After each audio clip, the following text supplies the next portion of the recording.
ایسے ہی راغب ردھم کو لے کر ایکٹیو رہتا تھا کہ ردھم ہلتی تھی تو اس کی آنکھ کھل جاتی تھی، اور اب جب اس نے ردھم کو وہی سب موسیٰ کو لے کر کرتے دیکھا تو وہ مسکرا دیا تھا۔ اس کا بچہ بڑا ہو گیا تھا، اس کا ناراض سا بچہ جو اسے دیکھتے ہی ماتھے پر بل ڈال لیتا تھا، اور راغب اسے چھیڑ کر بڑا مزہ کر رہا تھا۔ اب جب وہ شام میں گھر جائے گا تو اس کی فیملی مکمل ہوگی، اس کا گھر مکمل ہوگا، اس کے پاس سب ہوگا۔ ردھم سے بات کرنے کے بعد عطیہ بیگم کچھ دیر نڈھال سی صوفے پر بیٹھی رہیں۔ ان کی طبیعت بوجھل سی تھی۔ وہ اپنے سر کو ہلکے ہاتھ سے کچھ دیر دباتی رہیں، پھر پیروں کو ٹھنڈے فرش پر رکھ کر جوتوں کو پہنتی ہوئی وہ کھڑی ہو گئی تھی۔ چھوٹے چھوٹے قدم اٹھاتی وہ اس کھڑکی کی جانب پہنچی جو نیچے کی طرف کھلتی تھی۔ یہ وہ واحد کھڑکی تھی جو نیچے کی منزل کو دکھایا کرتی تھی۔ انہوں نے کھڑکی کھولی تو نیچے لاؤنج صاف دکھائی دے رہا تھا۔ وہاں امن کی امی بیٹھی بے فکری سے سبزی کاٹ رہی تھی۔ امن ان کے قریب ہی تھا۔ وہ موبائل میں لگا نہ جانے کیا کر رہا تھا۔ اس کی انگلیاں تیزی سے چل رہی تھی۔ وہ اپنے ارد گرد سے بالکل بے نیاز تھا۔ عطیہ بیگم اس کا چہرہ دیکھنے لگی۔ وہی معصومیت بھرا چہرہ، وہی چہرے سے گھنے بال، کشادہ پیشانی۔ اگر وہ راغب کے منہ سے امن کی حقیقت نہ سن لیتی تو اس چہرے کو دیکھنے کے بعد وہ کبھی بھی اس بات پر یقین نہیں کر پاتی کہ ردھم کے ساتھ جو کچھ ہوا ہے وہ امن نے کیا ہے۔ ان کا رات سے بس نہیں چل رہا تھا کہ وہ نیچے جائیں اور چیخ چیخ کر سب کو امن کی اصلیت بتا دیں، لیکن وہ کس کو چیخ کر بتائیں گی؟ امن کے گھر والوں کو؟ ہو سکتا ہے یہ سب لوگ شامل ہوں، اور ان کی ایک چھوٹی سی غلطی امن کو محتاط کر سکتی تھی۔ راغب نے انہیں سختی سے کہا تھا کہ وہ اس بات کو اپنے تک رکھیں گی۔ یہ ایک دو دن کی بات ہے۔ امن کا دوست اس ملک سے جا چکا ہے۔ اب جیسے ہی یہ خبر امن کو ملے گی تو امن کی دنیا ہی ہل جائے گی، اور اس وقت اس کا تماشا سب دیکھیں گے۔ اسی لیے عطیہ بیگم خود پر ضبط کیے بیٹھی تھی۔ ان کی نگاہیں امن پر جمی ہوئی تھیں۔ تبھی امن کسی احساس کے تحت ادھر ادھر دیکھنے لگا۔ گردن کو موڑ کر اس نے جب کھڑکی کی طرف دیکھا تو عطیہ بیگم وہاں سے ہٹ گئی تھی۔ امن کچھ دیر کھڑکی کو دیکھتا رہا، پھر شانے اچکا کر دوبارہ اپنے موبائل میں مصروف ہو گیا۔ عطیہ بیگم دیوار سے کمر ٹکائے گہرے گہرے سانس لے رہی تھی۔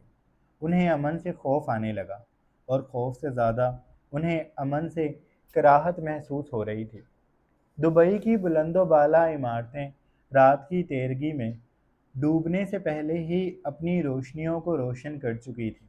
شیشے کی ان اونچی عمارتوں سے جگمگاتی روشنی آسمان کی سیاہی کو منہ چڑھا رہی تھی۔ شاہراہ پر ہمیشہ جیسا رش تھا۔ عرفان اور رابعہ ایک دوسرے کے بازو میں بازو ڈالے اطراف کی چیزوں سے محظوظ ہوتے پھر رہے تھے۔ وہ لوگ شاپنگ کرنے کے لیے نکلے تھے۔ کافی دیر بعد انہیں آزادی کا احساس ہوا تھا۔ یوں لگ رہا تھا جیسے کاندھوں سے بوجھ ہٹ گیا ہو، یا کوئی مضبوط سہارا مل گیا ہو، جس کے بعد اب انہیں کسی بھی چیز کا ڈر نہیں ہے۔ وہ اپنی دنیا میں مگن ایک دوسرے سے باتیں کرتے آگے بڑھ رہے تھے۔ عرفان نے شاپنگ بیگز اٹھا رکھے تھے، اور رابعہ دونوں جانب موجود دکانوں کو تنقیدی نگاہوں سے دیکھتی آگے بڑھ رہی تھی۔ تبھی عرفان کو احساس ہوا جیسے کوئی اسے دیکھ رہا ہے۔ اس نے گردن موڑ کر ادھر ادھر دیکھا، لیکن وہاں پر جتنے بھی لوگ موجود تھے سب اپنے آپ میں مصروف آگے بڑھ رہے تھے۔ انہیں دیکھنے والا کوئی نہیں تھا۔ عرفان نے سر جھٹکا اور پھر وہ دوبارہ رابعہ کے ساتھ آگے بڑھ گیا، لیکن چند قدموں کے بعد اسے اس احساس نے دوبارہ گھیر لیا کہ کوئی اسے مسلسل گھور رہا ہے۔ اس کے قدم رک گئے۔ اب کی بار اس نے گردن کو گھما کر اپنے چاروں جانب دیکھا، اوپر نیچے دائیں بائیں ہر طرف، لیکن کوئی نہیں تھا۔ اس کے یوں رک جانے پر رابعہ جو مگن ہو کر آگے بڑھ رہی تھی چند قدموں کے بعد رکی۔ پلٹ کر اس نے حیرت سے عرفان کو دیکھا، پھر وہ عرفان کے قریب آئی، نیلی اسکرٹ اور سفید ہیل پہنے، گلے میں ہیروں کا سیٹ ڈالے، کھلے بالوں کے ساتھ ہلکے میک اپ میں رابعہ بے حد پرکشش لگ رہی تھی۔ عرفان جیسے کم صورت مرد کے لیے وہ کسی اپسرا سے کم نہیں تھی، تبھی تو وہ رابعہ کے سامنے بچھا جاتا تھا۔ رابعہ نے سامنے آ کر ایک ادا سے اس کی آنکھوں کے آگے چٹکی بجائی تو عرفان چونکا۔ کیا دیکھ رہے ہو؟ اس کا انداز ایسا تھا جیسے پوچھتی ہو کہ میرے علاوہ بھی کچھ دیکھنے کا ہوش باقی ہے۔ عرفان اس کے انداز پر مسکرایا۔ اس کے گال پر ہاتھ رکھتے ہوئے وہ مخمور سے لہجے میں بولا، بس ویسے ہی رک گیا تھا۔ رابعہ نے اپنی باہیں اس کے بازو میں حائل کی اور اپنے سر کو اس کے شانے سے ٹکا لیا۔ میں بہت خوش ہوں عرفان، مجھے یوں لگ رہا ہے جیسے میں آج کھل کر سانس لے پا رہی ہوں۔ عرفان نے اس کی بات پر سر ہلایا۔ وہ دونوں دوبارہ سے چھوٹے چھوٹے قدم اٹھاتے پر رونق سڑک پر آگے بڑھنے لگے تھے۔ تم صحیح کہہ رہی ہو، میں خود آج بہت ہلکا محسوس کر رہا ہوں۔ رابعہ نے سینے میں سانس بھر کر خارج کی اور پھر بولی، اب ہماری زندگی میں سکون ہی سکون ہوگا، ہے نا؟ اس کی بات پر عرفان نے سر اس بات میں ہلا کر کہا، بالکل، اب ہم یہاں پر ایک نئی زندگی شروع کریں گے۔ وہ دونوں ایک دوسرے سے وعدے کرتے، روشن مستقبل کو دیکھتے آگے بڑھ رہے تھے، لیکن وہ دونوں ہی اس بات سے ناواقف تھے کہ ان کی پشت کو کوئی گھور رہا ہے، جس کی آنکھوں میں آگ ہے جو بہت جلد انہیں جلا دینے والی ہے۔ راغب چوہان کے بنگلے پر رات کے سائے گہرے ہو چکے تھے۔ وہ ابھی آفس سے لوٹا تھا۔ کوٹ کو صوفے پر ڈالتا وہ ردھم اور موسیٰ کی جانب بڑھا تھا۔ ردھم نے اسے دیکھ کر اپنا رخ موڑ لیا تھا۔ اس کی گود میں موسیٰ تھا جو اس کی چوڑیوں کے ساتھ کھیل رہا تھا۔ کبھی اس کے ہاتھ کو منہ میں لیتا تو کبھی اس کی چوڑیوں کو بجانے لگتا۔ وہ تیز تیز ٹانگوں کو حرکت دیتا گلے سے آواز نکال رہا تھا۔ راغب جب لاؤنج میں پہنچا تو ان آوازوں کو سن کر اس کے اعصاب کی ساری تھکن جیسے اتر گئی۔ اپنے بیٹے کو یوں اس کی ماں کے قریب پرسکون دیکھ کر راغب کے خود کے اعصاب بھی پرسکون ہو گئے تھے۔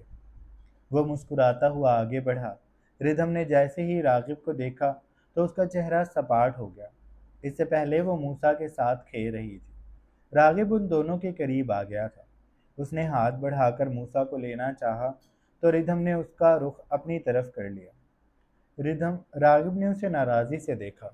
میرا بھی بیٹا ہے یہ، اس نے کہہ کر ردھم کی گود سے موسیٰ کو اٹھا لیا تھا۔ ردھم نے اس کی بات کا جواب نہ دیا۔ موسیٰ نے جیسے ہی باپ کے لمس کو محسوس کیا تو وہ راغب کے چہرے کو اپنے ننھے ہاتھوں سے چھونے لگا۔ اس کے لمس کو راغب محسوس کرتا اس کے گال پر شدت سے اپنے لبوں کو رکھ رہا تھا۔ اس کی داڑھی کی چبھن موسیٰ کو بے چین کر رہی تھی۔ پھر اس نے موسیٰ کو اپنے بازوؤں میں اٹھایا تو وہ اس کی شرٹ کے کالر سے کھیلنے لگا۔ اس کے کالر کو منہ میں ڈالتا وہ چوسنے لگا تھا۔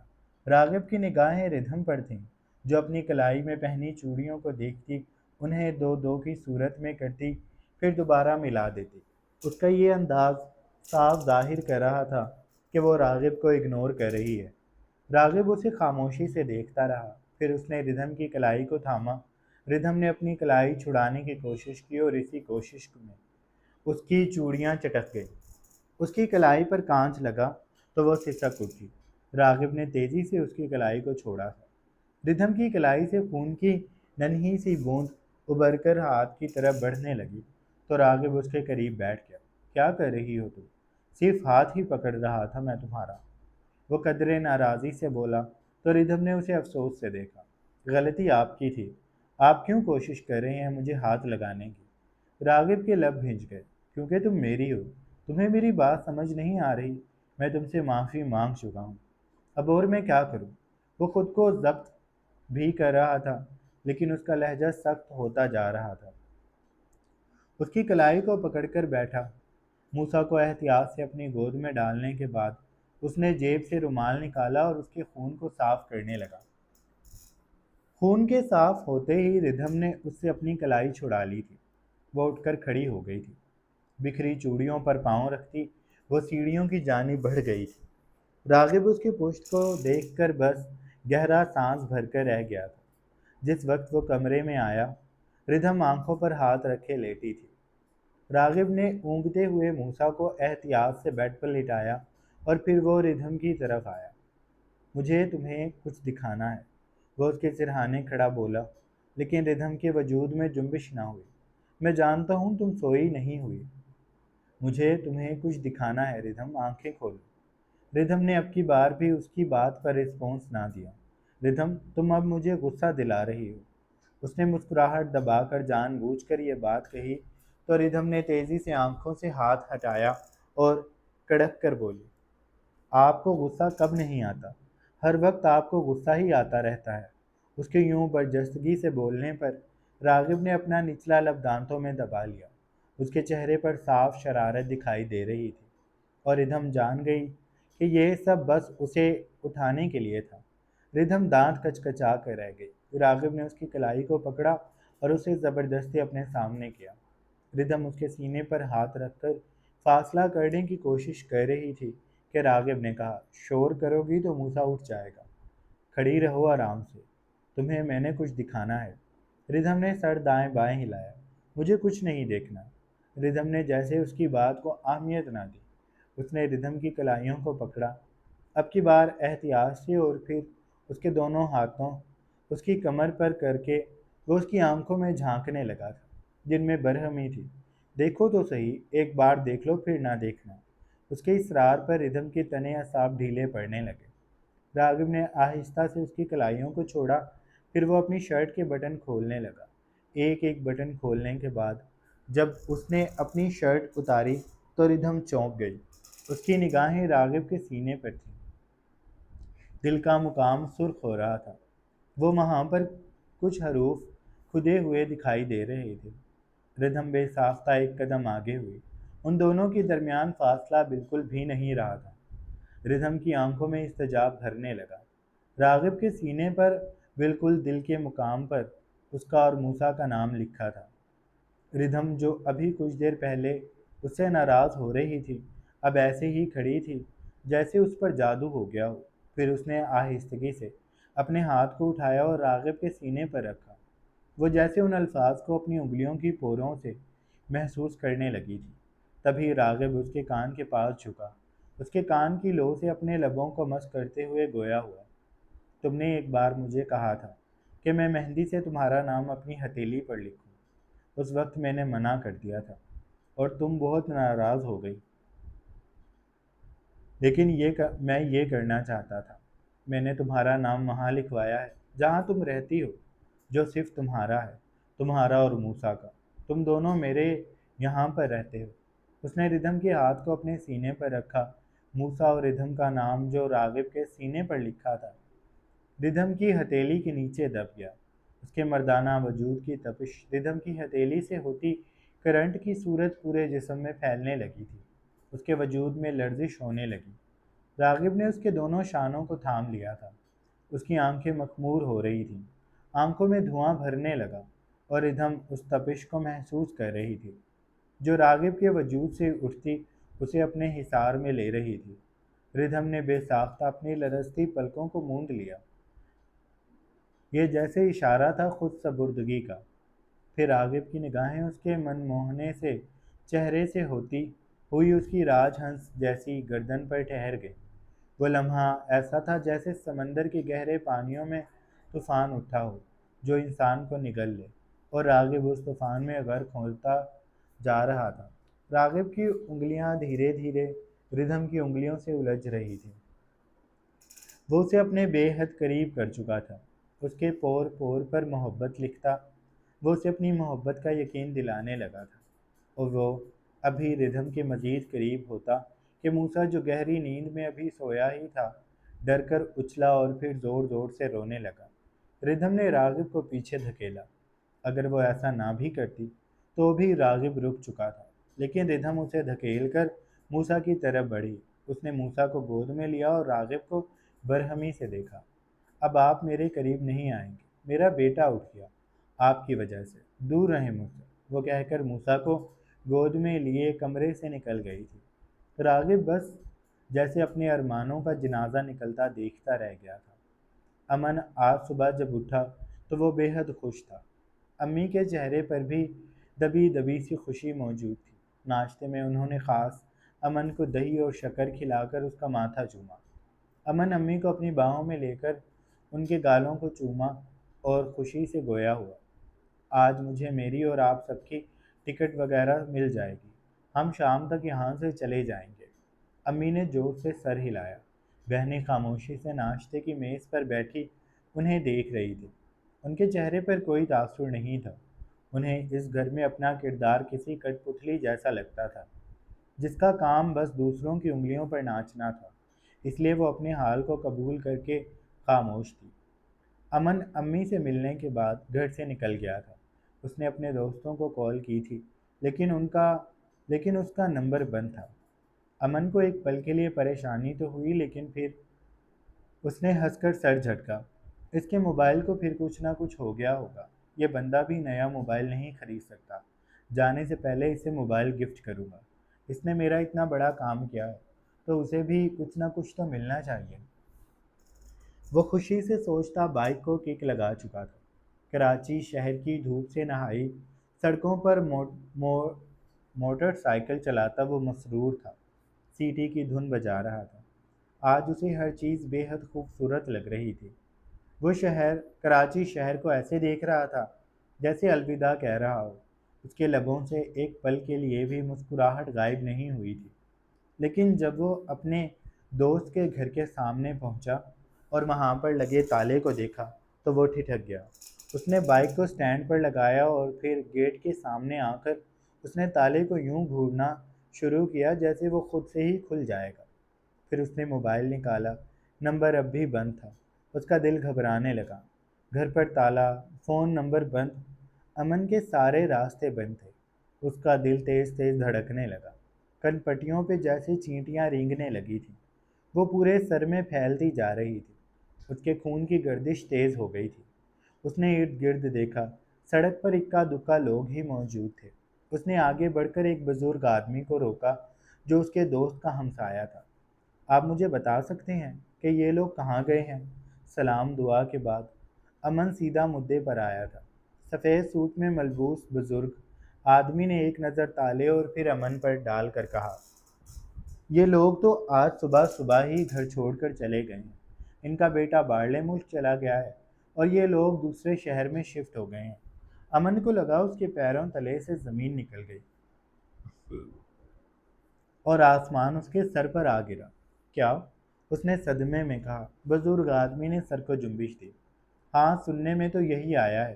یہ لوگ ویسے بھی لوگوں سے کم ہی ملتے تھے اور اب اچانک سے گھر چھوڑ کر چلے گئے۔ امن نے سر دائیں بائیں ہلایا۔ آپ کو ضرور کوئی غلط فہمی ہوئی ہوگی۔ ان کا بیٹا باہر ملک کیسے جا سکتا ہے؟ اور یہ تو ان کا اپنا گھر تھا۔ بزرگ آدمی نے اب کی بار امن کو ایسے دیکھا جیسے امن کا دماغ ٹھکانے نہ ہو۔ تمہیں کس نے کہا یہ گھر ان کا ہے؟ امن کا حیرت سے منہ کھل گیا۔ وہ لوگ شروع سے ادھر رہ رہے تھے۔ بزرگ آدمی نے سر ہلایا۔ شروع سے رہنے کا مطلب یہ تو نہیں کہ یہ گھر انہی کا ہے۔ وہ لوگ کرائے پر تھے۔ اس کا باپ پراپرٹی ایڈوائزر تھا، بڑا 2 نمبر آدمی تھا، لوگوں کے کئی پلاٹ ہڑپ کر چکا تھا اور اب شاید مسئلہ بڑھنے لگے ہوں گے، اس لیے یہاں سے رفع و فرار ہو گیا۔ کسی کو یہ بھی نہیں پتا کہ وہ گئے کہاں پر ہیں، بس یہ ضرور پتا ہے کہ ان کا بیٹا باہرلے ملک گیا ہے اور وہ لوگ یہ گھر چھوڑ کر چلے گئے ہیں۔ اب اللہ جانے وہ لوگ گئے کہاں پر ہیں۔ بزرگ آدمی شانے اچکا کر امن کو پتھر کی مورت بنا چھوڑ کر آگے بڑھ گیا تھا۔ بزرگ آدمی کے الفاظ جیسے بھیانک شکلیں اختیار کرنے لگے تھے۔ وہ بھوت بن کر دن میں بھی امن کے گرد چکرانے لگے۔ امن بے ساختہ دل تھام چکا تھا۔ بھیانک شکلوں والے الفاظ امن کو ڈرا رہے تھے۔ امن کا سانس اکھڑنے لگا تھا، اس کے ہاتھ کانپنے لگے تھے۔ اس نے دوبارہ سے اپنے دوست کو کال کی، لیکن نمبر اب بھی بند تھا۔ اپنے جاننے والے باقی دوستوں سے اس نے رابطہ کرنے کی کوشش کی، لیکن کوئی بھی کچھ نہیں جانتا تھا۔ امن کی ٹانگوں سے جان نکلنے لگی تھی۔ اس میں کھڑے ہونے کی بھی ہمت باقی نہ رہی۔ وہ دھیرے دھیرے اپنے دوست کے گھر کی دیوار سے کمر لگائے بیٹھتا چلا گیا۔ سڑک پر موجود چند لوگ اسے حیرت سے دیکھ رہے تھے۔